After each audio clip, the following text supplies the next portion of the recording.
Shalom semuanya. Waktu berjalan begitu cepat. Dengan tidak terasa tanggal 4 September tahun 2020, keluarga besar GBI Jalan Jenderal Gatot Subroto berumur 32 tahun. Dimulai dengan satu gereja di Gedung Karsa Pemuda Senayan, Jakarta yang berjumlah sekitar 400 orang. Sekarang berkembang menjadi 1.200 gereja di dalam dan di luar negeri. Dengan jumlah jemaat lebih dari 300.000 orang, dengan sekitar 9.500 school. DNA gereja kita adalah restorasi Pondok Daud. Saya ingat ada dua hamba Tuhan yang menubuatkan saya menjadi alat Tuhan untuk merestorasi Pondok Daud, yaitu Pendeta Schenk dari Belanda dan Om Damaris yang merupakan penginjil sepenuh waktu pertama di Indonesia. Mereka saat ini sudah bersama dengan Bapa di sorga.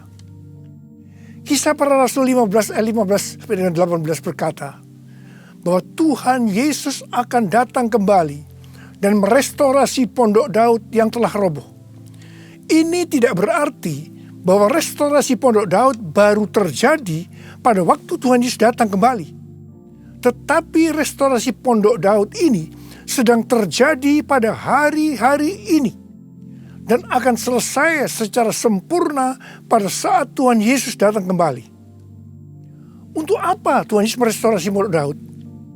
Supaya semua orang lain mencari Tuhan. Dan segala bangsa yang disebut milik Tuhan mencari Tuhan. Ini berarti tujuan Tuhan Yesus merestorasi Pondok Daud supaya terjadi penuaian jiwa besar-besaran. Apa yang dimaksudkan dengan restorasi Pondok Daud? Dalam 25 tahun yang pertama, sejak tahun 1988, pengertiannya adalah doa, pujian, penyembahan bersama-sama dalam unity siang dan malam. Dalam 25 tahun yang kedua, pengertiannya adalah prajurit-prajurit Tuhan yang gagah perkasa, yang mempunyai gaya hidup berdoa, memuji dan menyembah Tuhan dalam unity siang dan malam, dan melakukan kehendak Tuhan pada zaman ini. Jadi hari-hari ini di tengah pandemi COVID-19 yang sedang direstorasi adalah kita-kita, yaitu saudara dan saya, supaya menjadi prajurit-prajurit Tuhan yang gagah perkasa, yang artinya menjadi pemenang.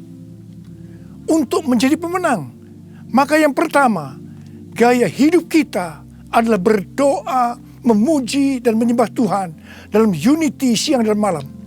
Artinya kita harus hidup intim dengan Tuhan.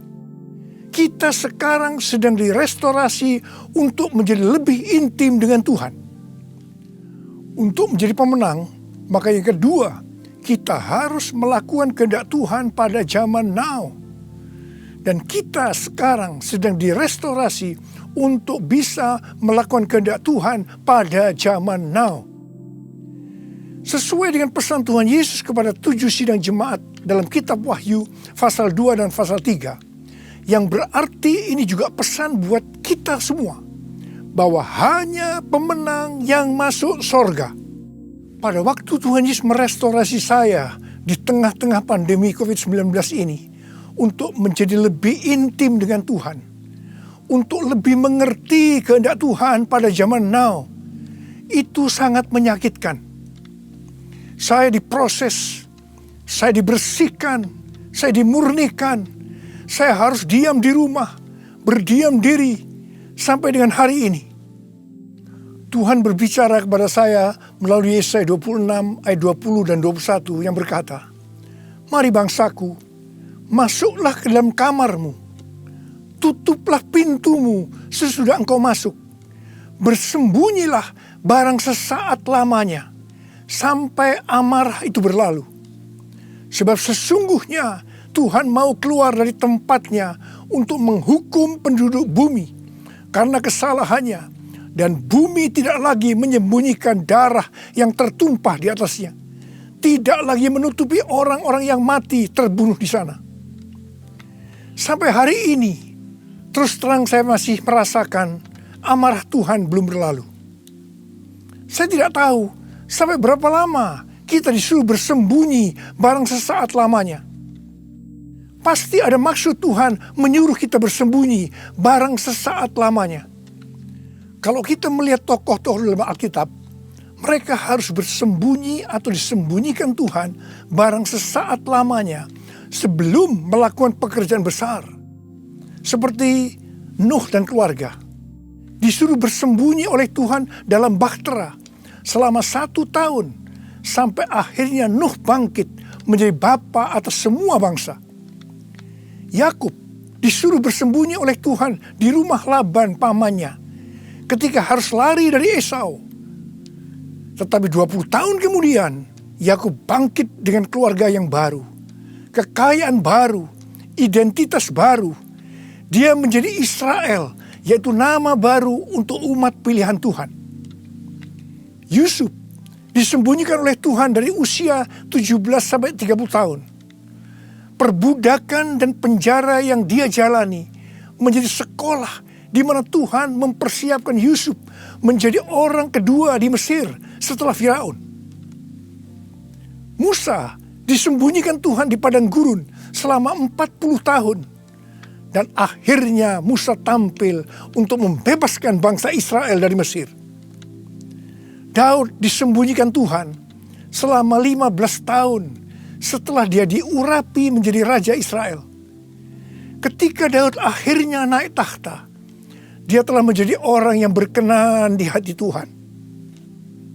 Elia disuruh bersembunyi oleh Tuhan di tepi sungai Kerit.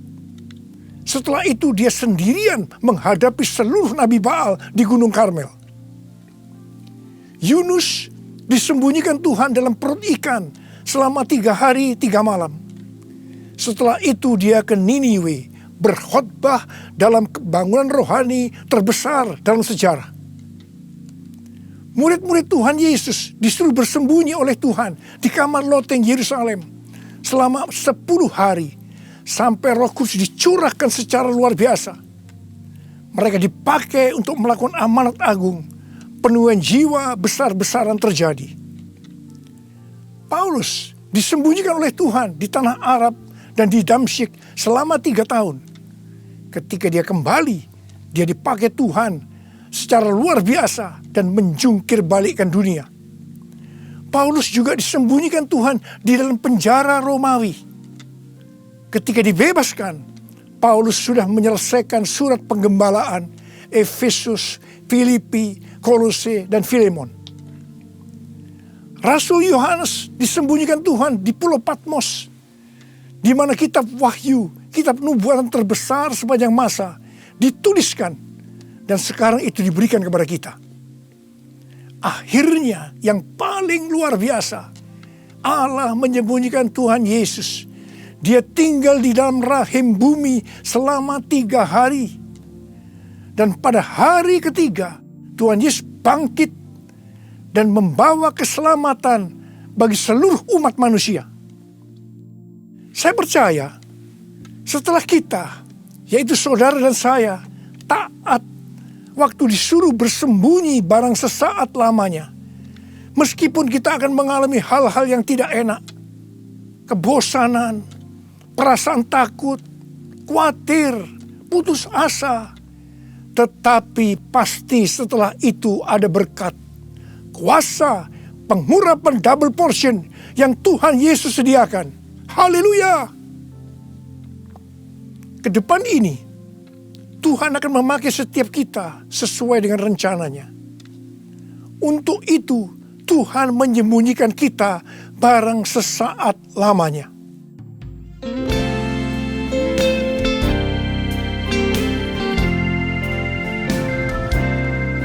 Tuhanku, ya Allahku, Engkau perlindunganku.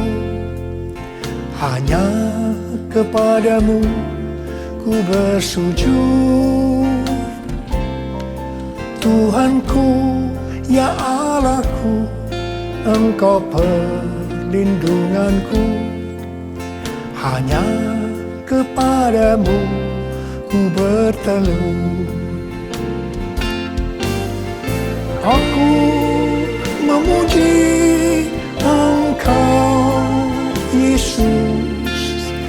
menyembah kepadamu. Tuhanku, ya Allahku, Engkau batu karangku, hanya kepadamu ku bersujud.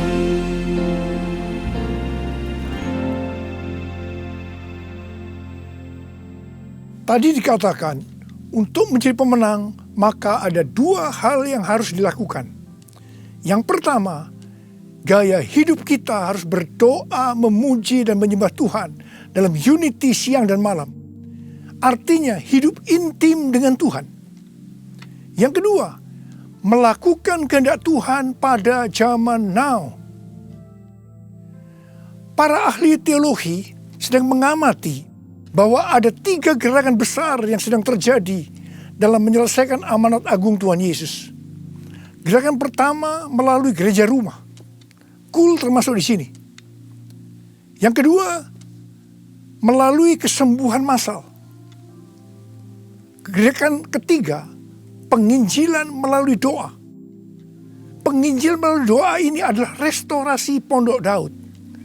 Ketiga hal ini sedang kita lakukan hari-hari ini. Pada tanggal 17 Agustus 2020, yaitu pada perayaan ulang tahun Indonesia yang ke-75, kita disuruh oleh Tuhan untuk mengadakan Zoom meeting dengan tema Trumpet Call for All Nations, yang diikuti oleh banyak bangsa-bangsa.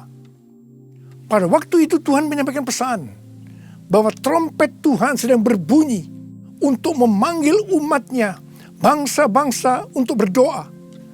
Melalui Yeremia 33 ayat 3, Tuhan berkata, "Berserulah kepadaku, maka aku akan menjawab engkau dan akan memberitahukan kepadamu hal-hal yang besar dan hal yang tidak terpahami, yakni hal-hal yang tidak kau ketahui." Ada 3 topik doa yang Tuhan mau kita lakukan hari-hari ini.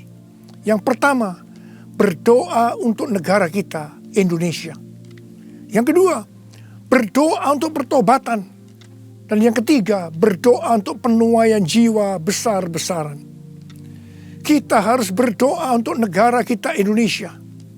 Sesuai dengan Yeremia 29 ayat 7, kita harus berdoa untuk kesejahteraan negara kita.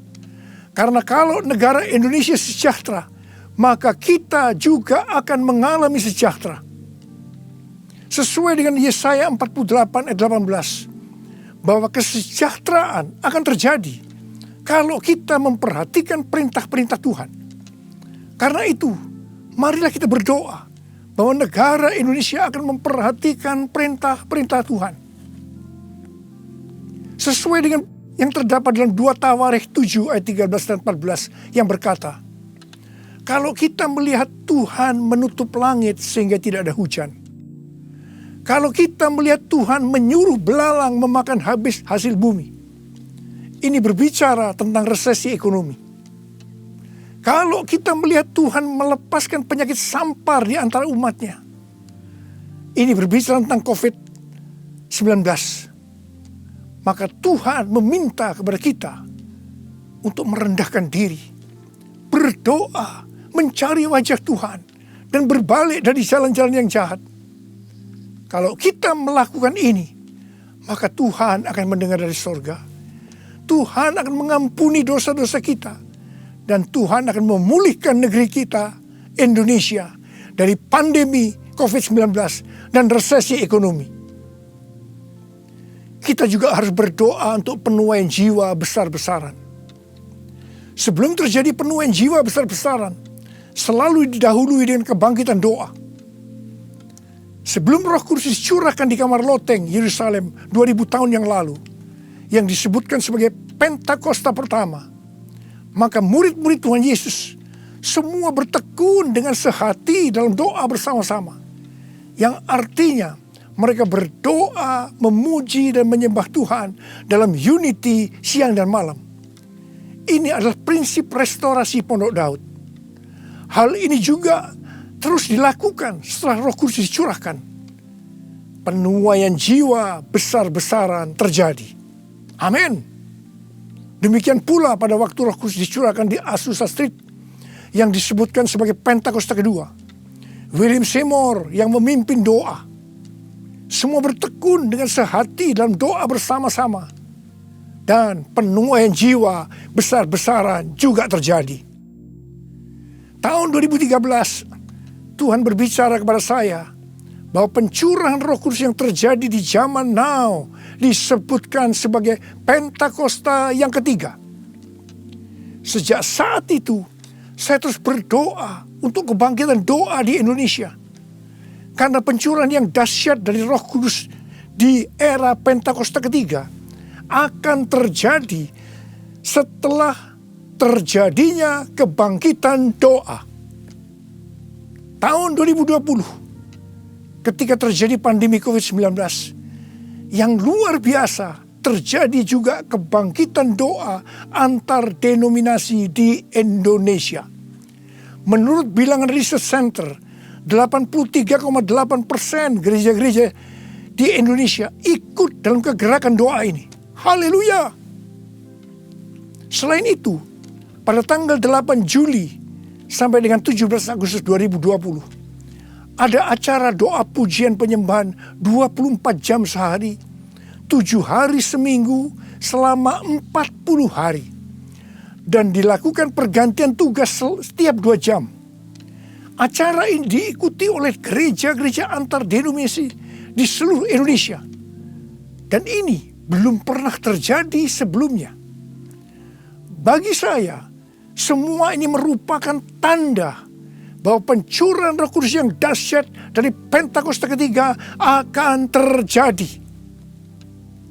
Kalau kita melihat Pentakosta pertama, demikian juga dengan Pentakosta kedua, itu selalu dimulai dengan doa, pujian, dan penyembahan siang dan malam, yang berarti ini adalah penggenapan restorasi Pondok Daud. Hal ini juga terjadi pada Pentakosta ketiga.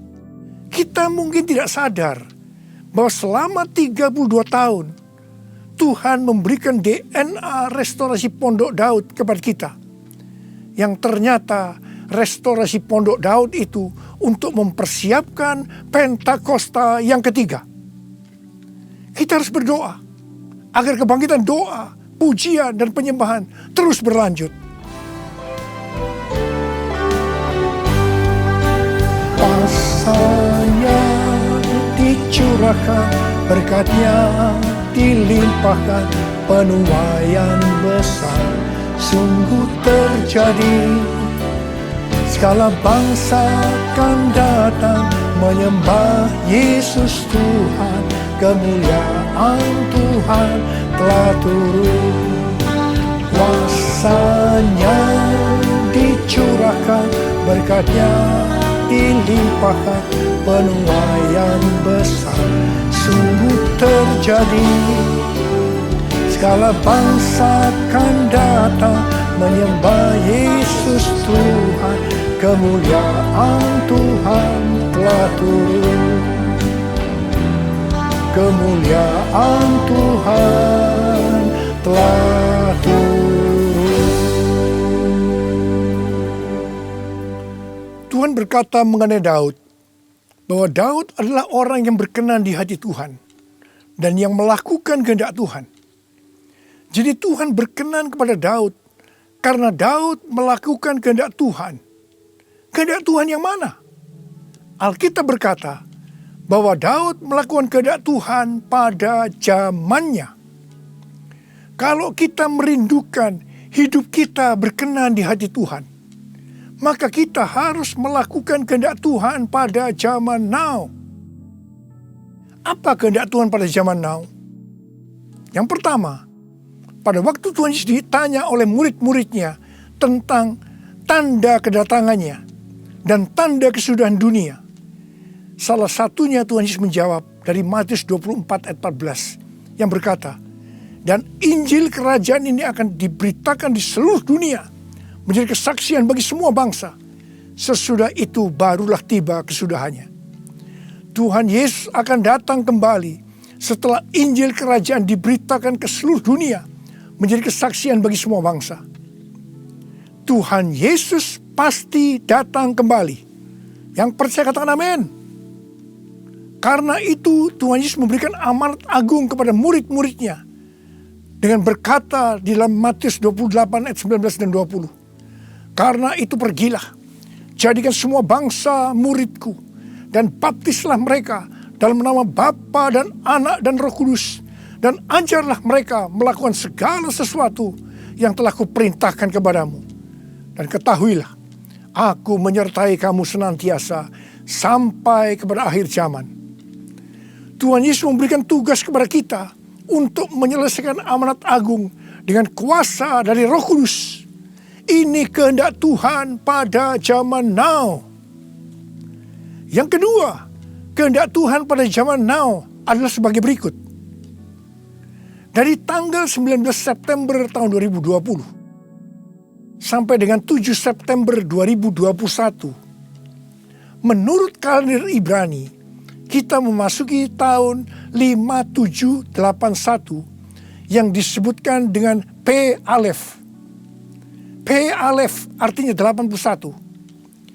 P menggambarkan sebuah mulut, di mana peranan mulut adalah untuk memuji, meninggikan, mengucap syukur kepada Tuhan, melepaskan berkat, bukan dipakai untuk berbicara hal-hal yang kotor, gosip, porno, kepahitan, menjalikan orang lain, hoax, dan lain-lain.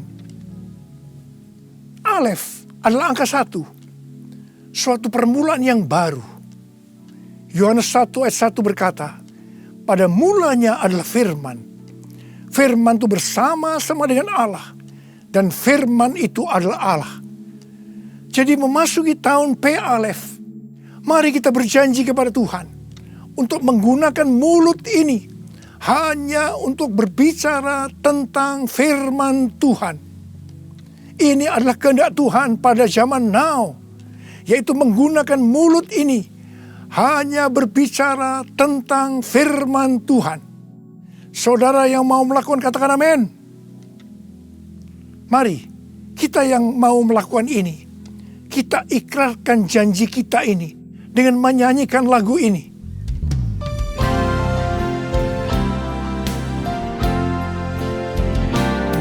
Mulutku penuh dengan pujian kepadamu ya Yesus Tuhan. Sepanjang hari ku beri penghormatan kepadamu ya Allahku. Mulutku penuh dengan pujian kepadamu ya Yesus Tuhan. Sepanjang hari ku beri penghormatan kepadamu ya Allahku. Kepadamu ya Allahku. Uriala basyara bala bala bala bala. Uriala bara bara bara bara bara bara bara bara. Uriala bara bara bara bara bara bara bara bara. Oh Yesus, saya mau berdoa buat saudara. Ada berapa banyak di antara saudara yang saat ini sedang disuruh oleh Tuhan bersembunyi barang sesaat lamanya. Mungkin saudara mengalami ketakutan, kebosanan, mungkin kecewa, mungkin ada yang putus asa. Tapi ketahuilah, Tuhan menyuruh kita, menyuruh saudara bersembunyi barang sesaat lamanya untuk merestorasi saudara, untuk menjadi prajurit-prajurit Tuhan yang gagah perkasa, untuk menjadi pemenang, dan hanya pemenang yang masuk surga. Tuhan, berikanlah damai sejahtera-Mu buat anak-anak-Mu Tuhan. Kasihani mereka ya Tuhan, kasihani. Sudah lama Tuhan mereka sedang menunggu-nunggu ini. Terima damai sejahtera Tuhan, terima kesembuhan, terima mujizat Tuhan. Oh ralabashikarabalabalabalau. Tuhan terima kasih. Ya Tuhan terima kasih. Tuhan terima kasih. Tuhan terima kasih. Terima kasih Tuhan. Terima kasih. Dalam nama Yesus. Amin. Angkat tangan saudara.